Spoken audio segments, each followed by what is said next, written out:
Hi friends, ఈరోజు మా ఫ్యామిలీలో ఫంక్షన్ అయితే జరిగింది. Mixture function. ఆ ఫంక్షన్కి మా తోటికోడలు అత్తయ్య వాళ్ళందరూ సరదాగా డ్యాన్స్ వేసుకుంటూ, హెల్దీ ఫంక్షన్ కదా, అది చాలా అంటే చాలా సరదాగా చాలా బాగా అయిందండి.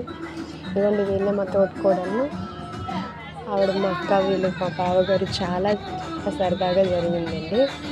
ఓకే, ఈ వీడియో మీకు నచ్చినట్టయితే లైక్ చేసి సబ్స్క్రైబ్ చేసుకోండి. Bye bye.